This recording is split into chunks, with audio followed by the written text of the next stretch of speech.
Before you put your 7D camera on whatever mount you're going to use, whether it's the shoulder rig, a Steadicam, or a tripod, you're going to want to put the card in and the battery in first, since these areas might be obscured by other equipment. So first, let's do the card.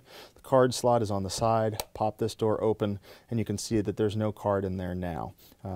Grab a card and put it in. Be very careful with this. Make sure that it's in so that the lip of the card is facing forward and the name on the card is up at the top, just like it says in the diagram here. Insert this very slowly and make sure that all the ridges line up. If you feel resistance, don't push it in any further. This can damage the pins inside the camera, and then we're down a camera for a semester, so we don't want to do that. So just very easily, if the card doesn't go in easy, don't force it. It'll get on its tracks. There we are, and it should slide easily. Just give it a nice firm push. If the buttons pop out, make sure they stay in. Okay, just like that.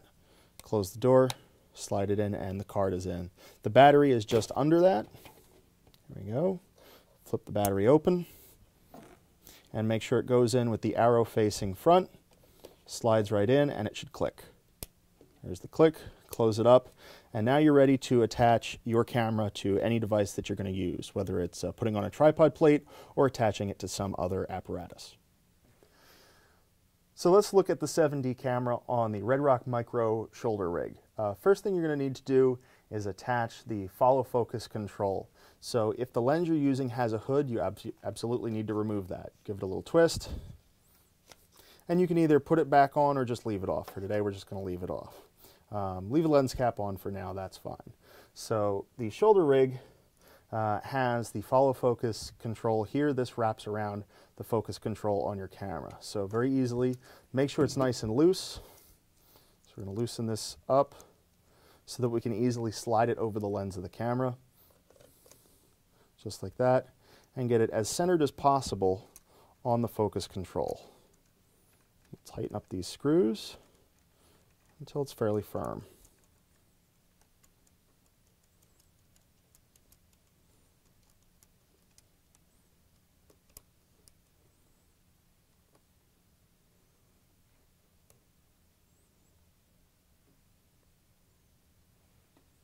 You want to make sure that you can rotate this, that the teeth are all lined up, and that it's not rubbing on anything. I can see right now this side is coming out a little too much, and we can just make it uniform all the way around. It's okay if this continues to focus even when the focus controlling mechanism stops itself. That's fine. Okay. If you haven't made any changes to the shoulder rig, this should line up perfectly with the follow focus gears and control. To attach it to the follow focus rig, you'll simply line up the screw hole on the bottom of the camera with the thumb screw on the plate. One other thing to look out for is the set screw here. This just falls into a small hole on the other side of the camera. It doesn't screw into place, but be very careful not to break it off or shear it off. This adds extra stability when the camera is on the rig. As you put it on, make sure that the screw for the follow focus is out of the way. So we'll put it kind of straight up and down so that it doesn't get in the way of our follow focus. And we just kind of want to lay it into the ridges and make sure it lines up. So this might take some finessing.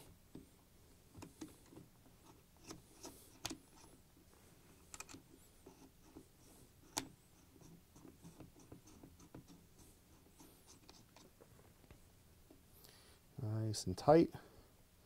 There we go. You can see how important it is to put the battery in before you go to do this. It can get not quite lined up. So now you'll want to make sure that the follow focus control gear is lined up perfectly with the gear for the follow focus on the lens, and you can see that this is a perfect match.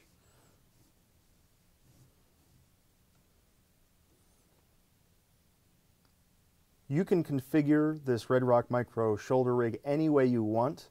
You can adjust where everything is positioned, including the shoulder sled, the counterweight on the back, and all of these hand grips. Also the position for where you'll mount your external monitor. Very simple. Once you have a handle on the rest of the rig, loosen the blue thumb screw and you can reposition this anywhere you want. You can take it off, you can put it back on, any adjustment that you need to make for better shooting for you as the operator. Just make sure everything is tight when you let go.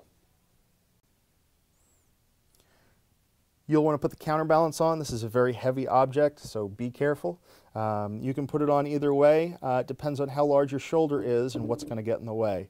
So if you put it on this way, you don't have too much clearance here. If you put it on the other way, you have a lot less clearance, and so you might have the issue that the rails don't go all the way through based on how everything else is set up. So be careful with this. You definitely want to have at least a ½ inch to an inch of space on the rails on the opposite side of the device. So in the way it's properly set up now, we're going to go this way, tighten it up, and there is our shoulder rig counterweight ready to go. Okay. This is one of the possible configurations you can use with the Redrock Micro shoulder rig. The camera is set up. We've got an HDMI cable connecting to our iCan 7-inch monitor so that when your head is in position just to the left of the camera, you can look straight ahead and see the monitor. If you don't want to travel with the monitor, you can definitely just look at the viewfinder on the camera, but many people like to work with a monitor right in front of their face rather than having to look to the side to see the viewfinder on the camera. Okay. So here I am with the camera on my shoulder, ready to go. You can see that I can just kind of peek my head up above the monitor and still see what I'm shooting without too much of a problem. Don't have to crane to the side, but keep in mind, yes, there's a big monitor right in front of your face, so watch out for that. When you're holding it on your shoulder, you can see that right now, where the pistol grip here is on the shoulder support, I'd have to take my hand off to adjust the follow focus and then come back.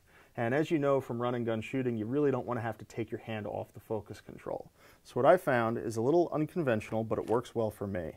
I pick this grip up and put it sideways and get it a little bit closer to the focus control, so that rather than holding this up, I'm just kind of resting it there, and I can very easily reach over and adjust my follow focus, and I don't have to take my hand off the control. I'm actually going to bring it a little bit closer,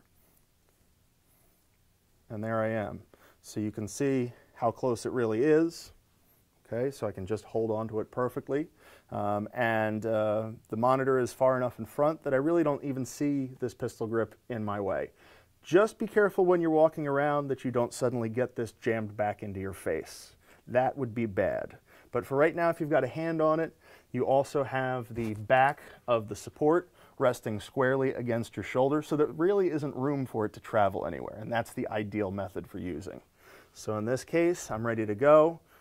You can also swing this grip around if you'd like to bring it up closer to the zoom. So if you need to zoom on the fly, you can do something very similar, flip it upside down so that you can rock it back and forth and have a grip up here. But ordinarily, you probably are going to set your zoom at a certain interval and not really change it. The focus might need to change on the fly, so this is a really good way to run and gun with this camera.